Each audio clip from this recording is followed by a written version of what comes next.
대표님 안 해보신 일이 없다고 들었는데 창업을 그럼 언제 처음 하신 거예요? 제가 창업을 시작한 게 24살입니다. 공부가 너무 하기 싫은 거예요. 내가 뭘 잘할 수 있을까 좀 찾다가 시작을 하게 되었습니다. 창업 아이템이 뭐였나요? 저의 가장 첫 번째 창업이 버스 사업이었어요. 대학교 기숙사 생활을 제가 하고 있었거든요. 기숙사하고 술을 먹는 대학로하고 거리가 너무 멀리 떨어져 있어서 그쪽을 연결할 수 있는 셔틀버스를 학교 내에 만들었던 게 저의 첫 창업이었고 꽤나 짭짤했습니다. 왜 지금은 안 하세요? 한 2년 하다가 버스 사업은 잘 됐는데 버스 사업을 통해 벌어들인 수익금으로 다른 사업들을 벌렸던 게 다 이제 망가지는 바람에 학교 안에 있던 버스였잖아요. 버스 사업을 대학교한테 전달하고 회사를 폐업했던 게 저의 첫 번째 창업이었어요. 빠르게 생각나는 망한 거 5가지만 말해 주실 수 있으세요? 맥주집, 카페, 슈퍼마켓, 게스트하우스, 기념품, 소품샵 생각보다 쉽지 않더라고요. 그러면 성공하신 아이템은 있나요? 여행객들한테 한복을 입히는 문화기획을 처음에 시작을 했습니다. 한복 축제도 만들고 한복 입고 여행할 수 있는 코스도 만들고 한복을 입고 박물관이나 문화재에 입장을 무료로 할 수 있게끔 시청 공무원들을 좀 설득시키면서 한복을 입고 전주를 재밌게 여행하는 문화를 만들 수 있게 되었는데 그거를 시작으로 전주에서 한복을 빌려주는 이 사업체가 서울 경복궁이나 한국민속촌, 경주, 부산 이런 쪽으로 이제 확장이 되면서 관광객들을 위한 즐거운 한국 전통문화 체험을 만든 게 살짝 자랑할 만한 일이라고 생각합니다. 그 한복 입고 돌아다니는 연인들, 커플들, 학생들 다 대표님 덕분에 그런 문화를 즐기게 된 건가요? 살짝 뻥을 보태서 제가 한 게 맞아요. 네. 전주에서도 길거리 노점에서 한복 30벌로 한복을 빌려주는 일을 시작을 했었고 서울 경복궁으로 진출을 했을 때에도 경복궁 주변에 한복을 빌려주는 업체가 없더라고요. 거기서도 맨 땅에 좀 헤딩을 했었고 그러다 보니까 한국민속촌 같은 곳도 내부에 입점을 하게 됐고 경주도 그렇고 부산도 그렇고 대부분 한복을 빌려주는 여행지 문화가 없던 시절에 좀 차근차근 하나하나 도시를 깨가면서 도장 깨기를 하듯 한복을 빌려주는 서비스를 좀 런칭을 시켰습니다. 그럼 저도 한 10만 원 썼겠네요. 고맙습니다, 고객님.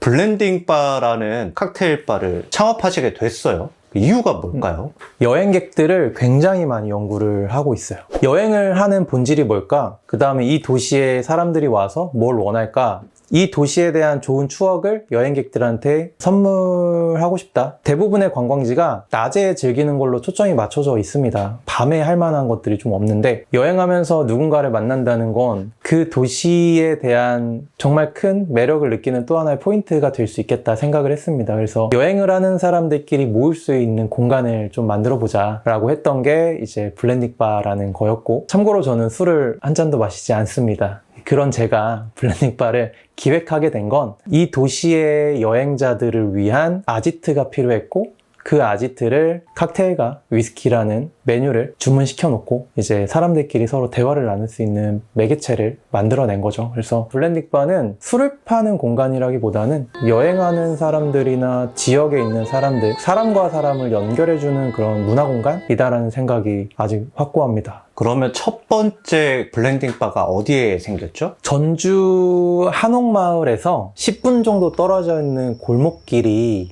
하나 있었는데 거기를 웨딩거리라고 불렀어요. 근데 이 웨딩거리가 골목길에 한 100개의 건물이 있는데 이 중에 50%가 다 공실이었어요. 텅 빈 건물들 사이에 아주 망한 골목길 중에 건물 한 칸에다가 블렌딩 바를 좀 시작을 하게 됐어요. 지금은 또 거리에 술집도 약간 생기는 것 같고 그러면 이런 거 역시도 블렌딩 바가 먼저 불을 밝혔기 때문이다.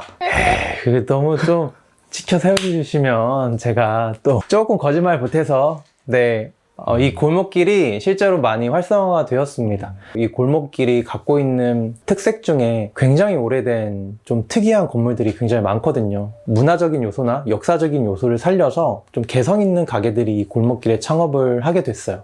여기를 전주 사람들은 요즘 외리단길이라고 부르는데 외리단길 요즘 힙하다라는 소문이 좀 났습니다.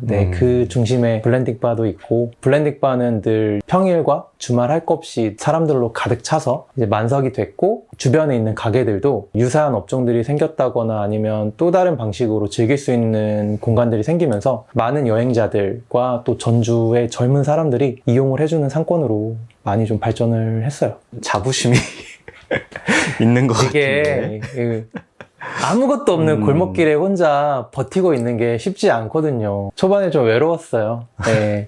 근데 이 외로움을 견디게 해준 건 블렌딩바의 작은 공간, 15개밖에 안 되는 의자의 좌석수를 챙겨주신 블렌딩 바에는 약간 이런 문화가 생겼네, 이런 가치가 생겼네, 이런 부분들이 혹시 있으실까요? 전주 사람들과 또 여행을 오신 분들이 서로 만나는 교류의 장이 생겼죠. 다양한 일들이 벌어집니다. 전주에 살고 있는 손님이 전주를 여행 오신 손님에게 맛집을 소개시켜 주신다든지 여행 정보를 추천해 준다든지 이런 좀 재미난 일들이 좀 벌어지기 시작했고, 단골들이 생겨나면서 이렇게 먹을 거를 좀 사오고 오세요. 손님들하고 같이 나눠 드시기도 하고, 알고 있는 지식, 정보, 생각, 물질적인 것까지 서로 좀 나누는 문화가 생겼어요. 보통 우리가 술 먹으러 가면 항상 친구들이랑 가잖아요. 하지만 블렌딩 바에서는 낯선 사람들을 만났기 때문에 굉장히 할 수 있는 대화의 폭이 다양하고 넓은 것 같습니다. 저희는 배달이 가능합니다. 음료 빼고. 맞습니다. 이유가 있나요? 매장 자체가 작아요. 조리를 할 수 있는 공간도 여의치는 않았던 이유도 하나 있지만, 무엇보다 제일 중요했던 건 바텐더분이 음식을 만드는 시간을 고객을 더 케어하는 시간으로 쓰자라는 생각을 좀 많이 했어요. 고객들하고 대화를 나누거나 고객과 고객들끼리 서로 관심사로 대화를 할 수 있게끔 연결해주는 역할이 저희 블렌딩바 바텐더의 역할이라 좀 생각이 들어서 재밌더라고요.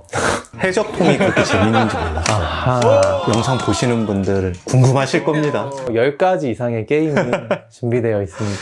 레크레이션 강사님들 모셔다가 칵테일 가르친 것 같아요. 내가 너무 즐거워요. 일을 하면서 일을 한다는 느낌보단 힐링받고 사람들과 대화하면서 새로운 세상이 또 있구나라는 걸, 다양한 정보들을 듣는 게 즐거움입니다. 친해지고 이 도시에 대한 기억들을 좋게 갖고 가시는 모습들을 보면서 일을 하는 내가 더 즐겁다라는 그런 기분을 정말 오래간만에 받는 것 같아요. 이게 단순히 저뿐만이 아니라 저희 같이 일하고 있는 바텐더 동료분들도 블렌딩바에서 일을 한다는 거에 대한 만족도가 생각보다 굉장히 높아요. 자존감도 많이 올라가고, 또 일했던 친구들이 일을 시작하고 나면 말솜씨도 굉장히 늘고 외모도 어떻게 점점 잘생겨지더라고요. 예뻐지시고. 이게 뭔가 자존감이 올라가서 그런 건가?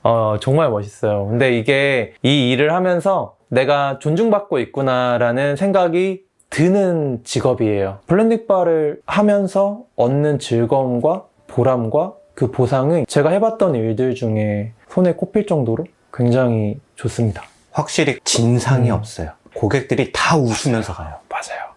취할 때까지 팔지 않아요. 취했다 싶으면 술을 팔지 않습니다. 여기서는 적당히 취하지 않도록 선을 지키는 게 또 우리 블렌딩바를 오랫동안 좋은 기억으로 남길 수 있는 저희만의 노하우라고 생각합니다. 블렌딩 바가 몇 개가 있죠?